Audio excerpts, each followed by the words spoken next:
So everybody, Wallace from Primeau. I brought back some Canadian Cannabis Championship from Alberta. Okay. And our good friends, Chantel and Brian.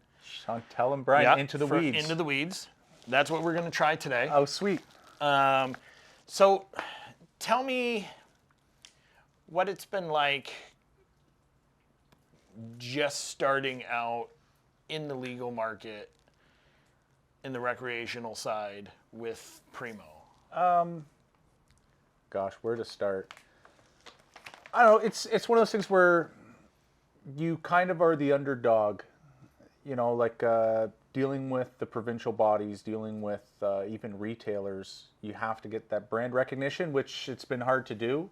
But I think like the momentum's been building and stuff. So it's like a David versus Goliath thing, especially when you're a craft independent one, and it's like it's tough. But I'm really stoked for Into the Weeds because I met Brian and Chantel. It smells great too. I know, right? Like orange peels. It does smell actually like orange peels. Yeah. I met Brian and Chantel at the Can Expo in Toronto, and they're just wonderful people, man. They're awesome. They're talk about like. And you have been, craft. like you said, with brand recognition. Before you even dropped an OCS, you have been hitting up expos and all the events all over the place. So It's growing, and everything that I've heard has been top notch. I've tried it twice. I've tried the dough and the lava cake. I've seen the videos. And both put me out. So this is like bong rip number 6 for me. And I know you don't bong rip very much, so this will be great. I used to be the bong guy, and when you get kids, I can't bong it anymore. How can I? Because I feel like I can't get to that point where I'm just so fucked up, from the bong. So I've switched over to joints, but it's been at least 4 years since I've hit a bong. Even better. So we're both rookies. Right? Even better. So tell me how you got into the cannabis, because I've seen photos on Instagram and it's like a family legacy. Yeah, cannabis. I mean, it's been around my entire life since I was a kid. My whole relationship with cannabis has been through my mom and her side of the family. So my mom's last name's Primeau, and so that's what I named the company after, was her. And I've been growing since I was 14 years old. I've been growing since you had hair. Since I had hair, right? And it's only been a few years since I haven't had hair. So I've had hair more longer than I haven't had hair. So I'm just getting used to not having hair. But honestly, it was like a Homer Simpson thing when I found out, I was gonna have kids. It was gone. It's gone. I didn't want to say it. No, it's gone, man. I didn't want to say it because I get to meet your kids and your wife, and all of them are amazing. I'm terrified she's going to be like, I'm pregnant again, and it's going to be like just the 2 single strands of hair left on the top of my head. But yeah, like I've been growing since I was 14. I mean, I have a memory of like being in grade 9. I get called down to the principal's office. I'm like, what the hell's going on? So I get down there, and they're like, there's a telephone call for you, and it's my brother. And he's like, what happened to my plants? Because he called you at school? He fucked up my plants, so I fucked up his plants. So I ripped his plants out of the ground. He had ripped my plants out of the ground, and then I threw it all in the compost because I was like, well, fuck you if you're going to rip out my plants. Yeah, you're going to take that one step extra. I'm standing in the principal's office with the telephone. It's landlines back then. The secretary's like, you're at a desk, right? It's her phone. Like, and the principal's there, and I'm like, hey, what's going on? He's like, where's my plants? I'm going, oh, hi, yes. Yeah, you might want to check the compost. Just random, so you're trying to hide it so you don't get in trouble. You might want to check the compost, Chris. Like, it's gone. But is he older? 1 year older than I am. 1 year old. Why wasn't he in school? That's a good question. You know what? I honestly think we went to Catholic school in high school, and I think he got kicked out, and he literally dropped out to go roofing. Oh, okay. Then he went back and he finished up. Now he's he's a lawyer in Guelph. Oh, nice. But yeah, just in case you ever get in trouble. Yeah, right. But yeah, he gave me shit, man. Like I was standing in the office, and it's like, "Where's my plants?" I'm going there and check the compost. Oh God. Right, but Oh, yeah, wow. I've been growing since I was 14. I've been growing commercially maybe 8 years. Okay. You know, on a commercial level. So yeah, I was one of the legacy growers that I ended up transitioning over from one side of the fence to the other. Yep. And all it was a stack of paperwork Oh, and a lot of money in dealing with the government. and dealing with the government. Yeah, dealing with mom and dad. I like So, calling them and mom and dad. speaking of mom and dad, and you guys at Primeau are pretty much family, like family run. That's it. Like I see photos of your mom in there. Yeah. Your father-in-law is the one that does a lot of the photography. Yep. You have Cam, always at some events. Cam's not official. He's not official? Cam's Okay. not officially part of Primeau. He's just, you know, Just hired help. yeah, he's the Hired guy. help. If anyone comes up and be like, "You're not allowed to do that," I'm gonna go. I have no clue who that guy is. He just has a Primeau shirt and hat on. I he's never just a met him fan. before in my life. Right? Grateful Dead too. Yeah, like Yeah. Cam's a great guy. He's very social. Sometimes when he shows up to events, he's a little bit extra. You know. Mushrooms will do that. Mushrooms will do that to Yeah, you, right? That's how I first met Boomers. him. Oh yeah, but literally, like, in terms of our team full time, Yep. there's myself, my cousin Tyler's my younger cousin. Yep. Great kid. So Tyler's just getting into the industry. Like, he's been dabbling into cannabis for, like, he's a cannabis user, heavy, really. Actually, the guy's up at like 6 a.m. I've never met a cannabis guy who's up at 6 a.m. smoking bongs nonstop. Oh, wow. You know, so he's a heavy user. I've been kind of taking him under my wing in My terms of cousin's growing. the same way, just bongs all day. Bongs. I used to be like that. I used to smoke a pound a month, literally bonging it. I did environmental science at York University, and I was smoking bongs. That would make me want right? I used to to. Sorry. talk to the professors, and I'd be like thinking to myself, I wonder if they know, you know, like less than a half an hour ago, I was fucking just, you know, raging out bongs, right? Like, but you know, like environmental science and cannabis use, for me, it went hand in hand. It actually Right. helped me with almost mental memorization, you know, like in critical thinking and stuff. But yeah, in terms of family, like there's my cousin Tyler, Cam comes out to shows, my father-in-law Steve, he's getting up there now. Steve just turned 70, and so he's kind of slowing down a little bit. Yeah. But yeah, and then I know a good photography replacement, just to let you know. That's right. Right? And then at heavy times, like in my side of things, the everyday stuff, really, I don't need a lot of people. Right. The heavy times are transpot and harvest. Right. So at transpot time, I'll have, you know, a couple more family members come out. And then at harvest time, it's literally my mom, Tyler's grandma was my great aunt, Claudette. Claudette coming out, she's in her 70s. She comes out and she's, seriously. And At least you know no one's going to take your weed. I had to change things up. So Much. because we hand trim, I used to use scissors, the Chickamauga scissors. They're like a bonsai type of scissor. They've all got, I'm working with all the old heads. They got arthritis and osteoporosis, and they can't do the scissor work anymore. So I use the canna brush. It's a brush. It's ergonomic, and they got no excuses why they haven't trimmed up that pound by the end of the day, because that brush, they're just going. Great. They're going up. But honestly, between 5 family members, we could trim up 45 kilos in like 9 days. Okay. Well, that's good. So it's Just put them to work. put them to work. God. Yeah, they say it's elder abuse. Right? I like to do that scene with them at, you ever see Happy Gilmore, where they're like, could I trouble you for a glass of milk? You trouble me with shut the hell up. Like, So now, let's talk about the transition from legacy to legal, besides paperwork. yep.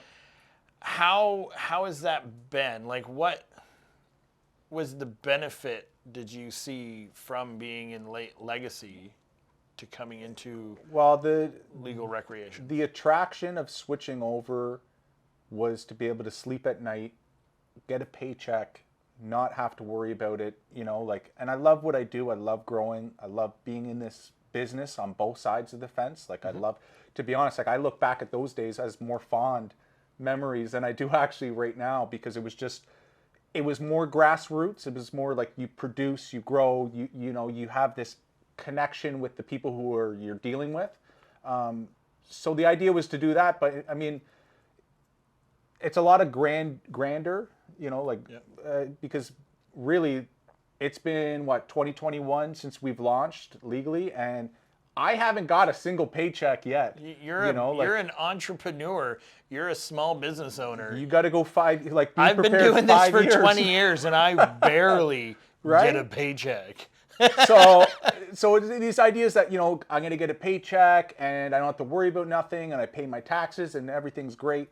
So that's not really the reality of things. It's a lot slower pace, and Right. a lot of that has to do with the red tape that's involved. Right. I mean, I have stuff like I just did a pop-up at Spirit Leaf Little Italy. Okay. And the amount of people come out to go, do you do pre-rolls? And I'm going, I do pre-rolls, but I don't have any pre-rolls on the market because when I went to go launch, the provincial body said, you guys are craft independent. How about you just stick with the 3.5 gram flour of the lava cake and the dough, and let's see how things go. And then maybe the next submission you can do pre-rolls. What? And you just sold out your first. We sold out. Like, we've had 5 purchase orders since June 5th. That I'm having a hard time keeping up with. It's a good problem That's to have. great. That's great. It's always a good problem to be sold Especially out. that, because we're craft, part of that designation means I have to hand trim, hang dry my plants, Right. but also hand package. So I literally have to put in, like, every jar that's out there, I have to put 3.5 grams on the scale every single jar. There's no machine algorithm and all this. I have to do that. No, that's expensive. It's expensive. It's expensive. It's time consuming. Yep. But it gets me to connect that from seed all the way out to the time that I'm the one putting the excise duty stamps on stuff too. So from the there you time go. that it goes in there and it goes into the case, I'm there. So I do it all. And now before that, you grew garlic. So basically everything it's seed to table, basically. You know what I mean? Like, it is, and that's where I want. straight farmer, whether it's actual fruits and vegetables or our lovely plant. Yeah, I'd like to see this industry become more grassroots, farm to table Yep. style. Like, for example, one thing that I'd like to see is if you're in Guelph and you're 10 kilometers away from my facility where I grow, you should be getting a cheaper price than what, like somebody in Ottawa, for example, is getting. Like, I love having business in Ottawa. Don't get me wrong.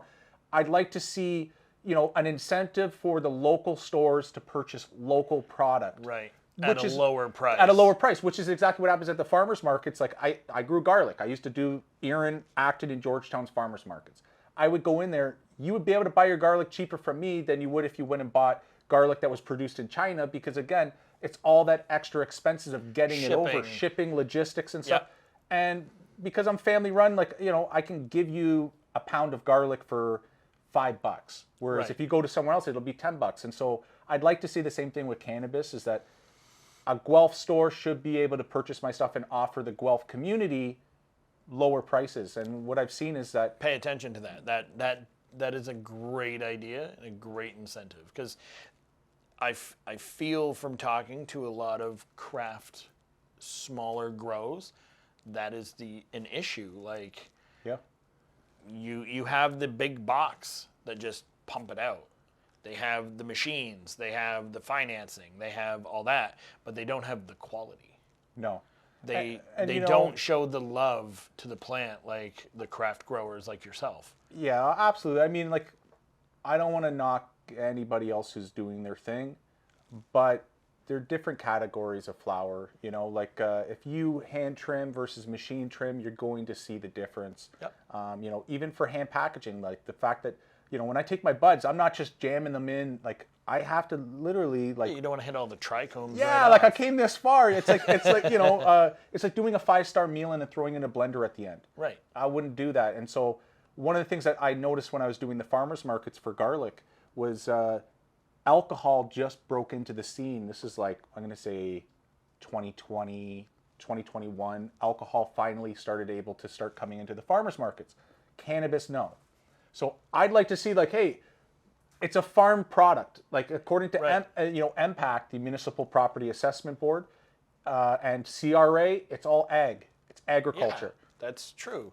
Why can't I go into the farmers markets then and sell directly to the consumer via my farm gate thing? You can't do it Right. yet. As long as you're doing it legality, just like liquor. Yeah. You're over 19.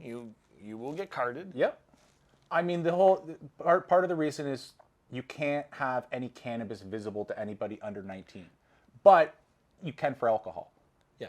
right? Yeah, So it's that whole double standard. Like, it's- nobody's asking you to light up a joint in front of everybody at the farmer's market, but like some people might want to interact with the grower themselves, and that's a way that you can kind of bridge that gap Right. between grower and consumer. Because as far as I know, like I've been doing some store tours and pop-ups. Yep. I'm probably the only grower that actually goes out and does the store They tours. all have reps. They have reps. They have these corporate reps, and hey, there's a place in the industry for reps.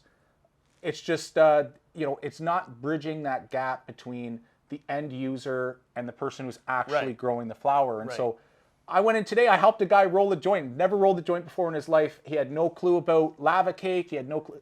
I had to walk him through about growing in cocoa, not using pesticides, hand trimming, like all of these things. He would have just gone in to buy cannabis, Yep. smoked it, and there's, he doesn't really know the process. And so me being able to be there and be the grower, I'm able to help educate them do that.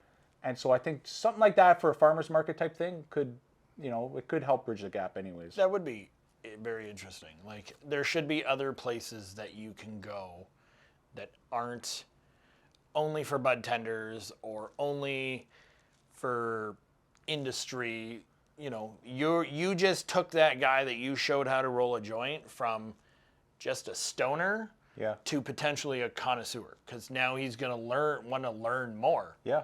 and learn to roll joints instead of Well, buying it's pre-rolls. that whole thing like sommelier, like I had being able to have the grower teach you these things versus somebody who doesn't grow, doesn't know anything about growing, might know the end product in terms of, like how it's processed. But there's a gap there in knowledge and that whole because they've never been experience. hands-on. Like, you ever go to the farmer's market and talk to the farmers. It doesn't matter what the crop is. It could be potatoes. You're going to walk away being like, wow, I had no clue learned more. That's Yeah. how they do potatoes. I had no clue, No, like, you're just going to the Walmart and buying a bag. Like, asking the worker, be like, what's the best potatoes? Well, here's a red bag. a good example is in Erin, there's a lavender farm. It's a beautiful place. You can go out there. It's like Erin is famous for like agro-tourism. You can go to the farms. Totally. So they got this beautiful, it's called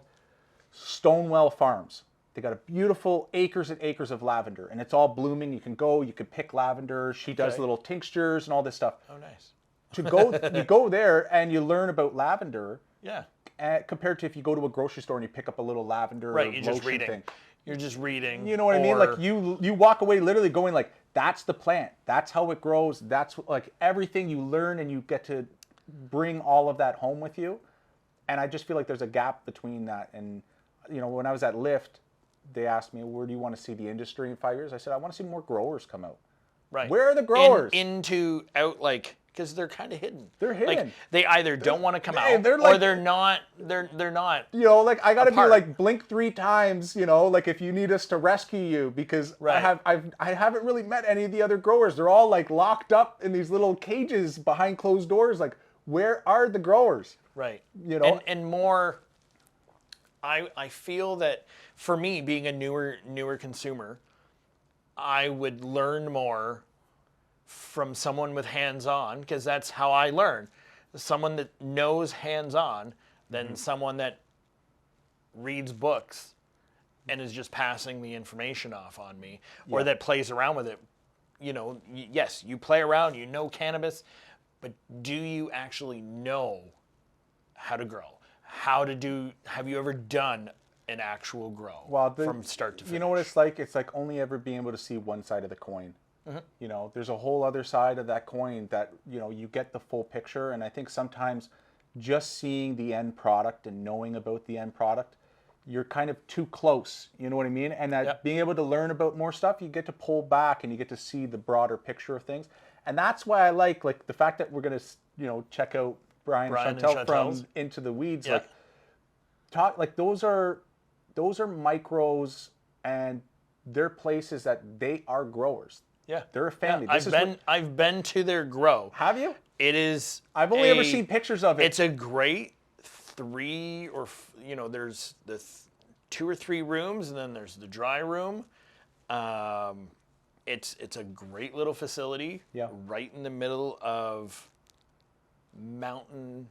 Rocky Mountain House. Because they're Alberta, right? I literally, when I went to grow up, I drove out to see them because I met them the same time as you at Can Expo. They were fantastic. So I'm like, you know what? I'm going to grow up. I'm going to come out. Yeah. And we basically chatted. They showed me a tour of what they had, and that's what we're going to smoke. But that's what I mean. Like, micros are more in the alignment of where I would like to see the industry go, because it's grassroots. It's small. They're farmers. Just, you know, like, I might have a standard There's more class. care. Well, like, I might have a standard class license because I'm above the 2,500 square foot limit, but my flower room's only 2,400 square feet. Like, I keep it craft, but micros are the heart of grassroots. Like, they're the guys who, like, they love doing crosses. They love doing strains. They know more than, I'm going to say, they know more than any corporate rep out there. They're the ones doing it. And so I'm excited to try their stuff because, like I said, that's why I brought it out. they had this and they had the peanut butter breath. Yeah. The extra nut cut is what they were calling it. Extra nut cut. Yeah, the extra nut cut. No, seriously, I really like them a lot. You know, like they're like us, another family-run business that they do everything. Their heart and soul's into it. You know, and so I get that from them. So I'm excited because it looks like nice flower. So I didn't have the flower, like I said. I ripped apart a pre-roll from the Canadian Cannabis Championship, and I watched a lot of people at Grow Up love their stuff too. A lot of people high reviews, so I'm excited as well. Plus, they're friends. Oh my gosh, we gotta rip. So they're gonna share it anyways. You sure this isn't called like the back alley joint smoke talk session? No, sorry. I gotta smoke. Last time I smoked a bong, I stopped when we had kids, and it was maybe that's why you have no hair. Right? Something's. It's the shampoo companies. Okay, I'm gonna blame whatever shampoo my wife uses. Boycott it. Don't use it. You're gonna end up like me. Okay. But seriously, it was like maybe 3 or 4 years ago. My wife was sleeping when my daughter was sleeping, and I'm like, everybody's asleep. I'm gonna go into the garage and find my old bong. Because I just started toking up a little bit again, and so I fucking foolishly found the bong, and I took a small little bowl. And right away, I knew I had like 2 minutes. I got 2 minutes. I got to get water. I got to get food, and I got to get a show on Netflix because I can't. You know, I'm famous for sitting there like next. Right. I gotta, your shit's gonna go in that loop. Oh yeah, the whole loop of not knowing what to put on. This never-ending loop. I put on this fucking movie called The Comedian with Robert De Niro as a stand-up comic. It was the worst fucking movie in the. It was as long as Lord of the Rings. He's not meant to be a comedian. He's meant to be. Not an action, but like Raging Bull. Yeah, like that. Raging Bull. No, he's a stand-up comic, and it was like as long as fucking Lord of the Rings. I think I fell asleep at one point, woke up, and I was like, it's still fucking on. And I got like, I feel like someone was brushing the side of my face. Like I got stupid high. So like, awesome. I'm Guess looking what? forward to this We're now. Gonna get stupid high because usually this is you can't see the floor. But Jesse's got like a little pillow and blanket laid out for 100%. But I have crash. We have the water ready. There's an old skid that he's just gonna like tuck me off to the corner, fucking take my keys and. Yeah, no driving. We got food gonna be ready for us. Oh my god. But yeah, so let's you gotta put that down. All right. We're gonna pack the bowls. We're gonna pack the bowl. I have my. There's no batch. Castle glass. Brian and Chantel would probably kill us if we mixed batch with their flour. She would kill you. She would kill you. I'm sure of it. So let's do small bowls. Okay. Yeah. We should do some of that like fucking editing so it looks like there's smoke in the bong. No. I'm excited to try. Normally I would roll up a joint, but yeah, no. I just ripped up a joint for this. So oh my gosh. Look, it's gonna be that video of him smoking the lava cake? Yeah, I'm gonna be couch locked. I'm sure of it. Like he's like it's gonna be joking. It's payback time. Yeah. Yeah. Oh my god. I have a nice couch. It's comfortable. And look at it's not like comfortable. Look how big this bong is. It's like, you haven't smoked in 4 years. The last time you got fucked up. Well, guess what? Here's like a fucking 20-inch bong. You're welcome. 22. 22. Oh, 22-inch bong. Oh my gosh. Yeah, so these guys I met at Lyft, and we're ordering a custom, like etched, for my brand. Castle? Like, yeah, they're gonna laser etch something, my They're logo in it. They're indestructible. Dude, bongs. I watched videos of people using these as like hammers. They're like a murder weapon. So, are you nervous? I'm nervous. Oh my gosh. All right, all right. And then we'll just keep talking. We'll see Okay. what happens. Oh, watch. You're going to see at some point, it's going to be like glazed eyes. Yeah. And, I got this habit where, like, because it's you muscle. need more weed in that, man. I was gonna say, You it's like need to muscle try it memory. out I more. was about to pinch more in there, Yeah. like muscle memory, because I used to brim it. My Uncle Bill, he used to be like, he would literally put in fucking weed, hash, There you go. Rick Simpson oil, did a big, and I smoked it all. I'm like, I can do that. I smoked We have it all. tincture. Oh, man, I was Put the puking in the tincture on sink. it. And I'm like, it's your turn. And he's like, Oh, is that your green out story? We're going to talk about that later. I want to hear when you Greened get out. greened out. All right. Fuck. fuck, you just packed like a fucking half gram. Tell him, Brian, how big is that joint? They are all 0.5. Bullshit. He put 0.5 in this bowl. Almost. Oh my gosh. All right. What is it? Back alley bong rips. Yeah, back alley bongers. And you can sleep back there. No one will bother you. I live in a nice area. Tell my of wife Toronto. I'm with the raccoons tonight. The rakins out in The the Rakins. back. Oh my gosh. Cheers. Oh.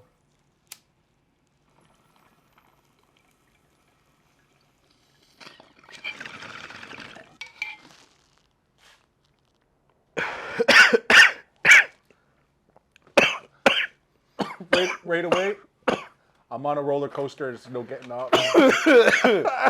I can already tell you, just by the feel, it's a beautiful feeling. That was a very smooth. Oh, As much as I'm coughing, that was pretty smooth actually. I'm coughing because of that pinch that I get that I love. Like right here. Mine's where I'm feeling right, like- right beside my heart. Oh well. It's right close to my heart because I used to try and find that pinch in cannabis back in the day. Okay. When I was smoking bong, I'd get a beautiful fucking smoke. Really, really nice. Right away, the flavor, it's super clean. Mm-hmm. I'm getting aftertastes of that orange. I'd like to know what the terps are of this. That would be something cool to it's know. Probably does not it even tell you- on here. Does it tell you at least the percentage? Because it's incredibly No. smooth. That would be helpful, but no. But we'll ask them. Yeah. I'll make them comment on this. Oh my gosh. Did you finish? Did you your say? bowl? Oh, okay. All right. Cool. Did you say that was a 28%? I don't know. I didn't say anything. What is it? 281 milligrams per gram. He picked the strongest weed for us to smoke. He picked a 28 gram. I just told you I haven't smoked in like 4 years. Oh man, we should have done. Okay, well we can do the citrus tang. That's 327. Oh, forget 327. 327 from Stewart Farms. Stewart Farms. That's another one. I met Stewart Farms when I was in London for the Cannabis Wiki. He's And- amazing. Oh my gosh. He was giving out samples and getting yelled at. You know what? I told him about my mom, that she got diagnosed with stage 4 cancer, and right away, bath bombs and, creams. Yeah. Oh, I'm and, sure like- he pulled out his magic bag of, here you go, here's some balls. No, it wasn't. It was. Honestly, I really respect them and like them a lot. So good. Because he's a great person. His whole team. I didn't deal with him. I dealt with. Oh goodness, I'm gonna have to look on my Instagram because I write everybody. the shorter one or Shorter Genevieve? She's super nice. Like I feel terrible that I didn't record her name into my memory bank, but honestly, That's what we have phones for. honestly, as soon as I told them Let's about go Mom, find her. Oh look, see, I just got my first wave.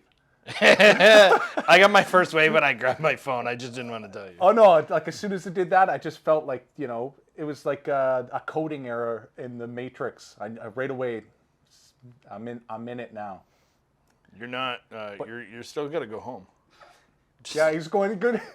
You can't stay here. You have to. You- You still have to go back to the farm. You don't have to go home, but you just can't stay here. No, I honestly met Stewart Farms. I can't remember exactly who it was. I'll try and find my phone here. I'll tell you exactly who it was because she was so nice. Yeah. She gave bath bombs for Mom. Like, and to be honest, like I'll admit I stole one bath bomb for myself because I like baths. I'm on the farm, right? And I'm like, okay, I'll just everyone's sleeping again. I'll try out one of these baths, and they were amazing. They actually are really good. I got farming hands, you know, where my hands crack up and split and stuff because I'm working in dirt all the time, and it just sucks the moisture out of your hands. And it really did help. Like, you know, I started to heal up. I probably am due for another one. I'm looking at my hands yeah, a again. I'm little going, I could actually use another one. Did he give you any of their rubs? They did. Okay, Yeah. you should use that on your stuff, your farming hands. Yeah, I haven't tried that yet. You know, like I've tried everything to try and fix my hands up, and nothing's worked. But I do have one of those little tinctures. It was a lavender, and there was another ingredient. Have you tried them yet? No, Let me see here. I have them. I've tried their bath bombs, though. Their bath bombs are great. What is her name? This is going to be the whole thing, because I have no idea. I just got that nice wave again. I've got it. I just like the fact, sorry, I'm jumping in here. I just like the fact that every one of these videos is going to involve you getting ripped as fuck and then having someone try and find some shit on their cell phone. Yeah. Trevor and I did that. But you know what? I showed Trevor the video of me ripping my first bong rip with your stuff, and then you could just see me just like mouth. Yeah, I knew right away that was going to be like I have to a pee half an hour time warp suck looking at my phone trying to spell Stewart's Farm correctly or anything. That's how high I am right now. Okay, good. Well, So just put a Into face the in. Weeds. So Into the Weeds is a top notch. I did like the smoke on that. It was very clean for me for being number 6 bong rip. Yeah, it's hitting me hard right now. That's good. It's really, really good. Yeah. So yeah. And I can't wait to come out and see your facility in the next few weeks when it's flower season. Yep. And yeah, I don't know where I'm going. Well, we've got I have no idea. Outside our the next health. our next crop. Yeah, our next crop is going to be a split lava cake in the dough. Oh, so I get to see both. So and you'll shoot actually both. get to see both. Nice. Yeah. I just started up a new pheno hunt. We've got 8 different strains that we're just going to start doing now. Oh, nice. I don't know what yeah. that. I have no idea what pheno hunting means. Is it like Pokemon?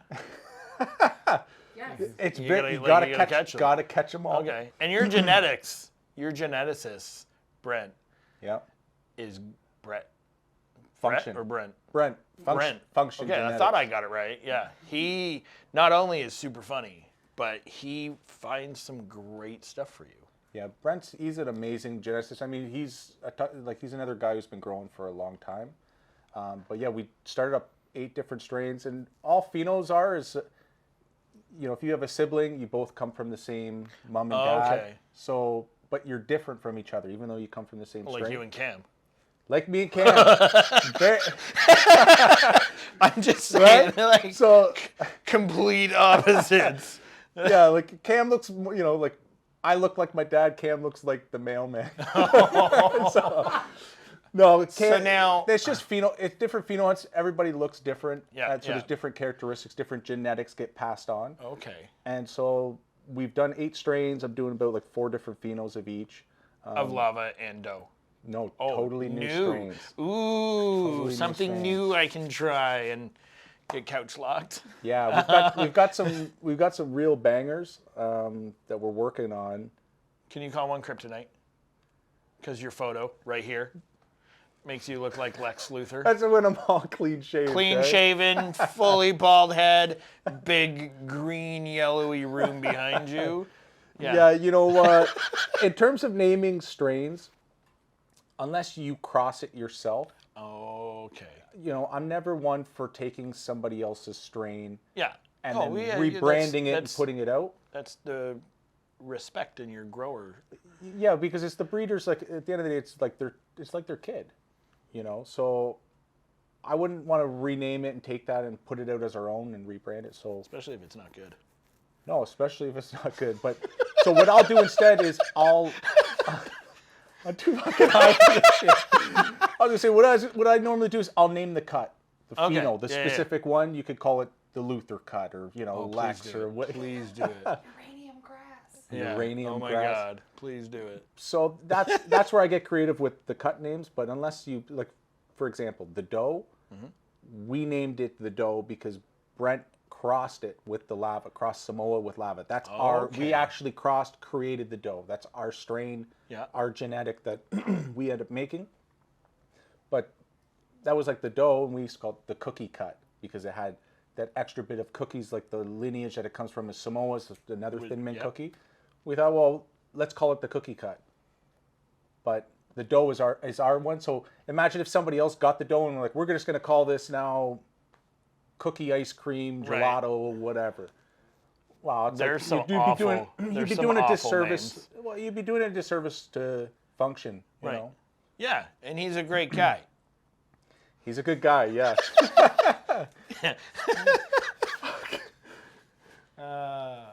But no, man, I'm glad that you came out. I'm glad that you got high with us. And I'm glad that we were... Not high, ripped. Well, it is back alley bong rips. But I'm glad that we were able to try Chantal and Brian's From Into the Weeds. It's like high school weed. Honestly, feel like I'm grade 9 again, It's really, really good. Nice. Wow. Thank you, guys. I appreciate it. Check us out later on. Yeah, I'm out.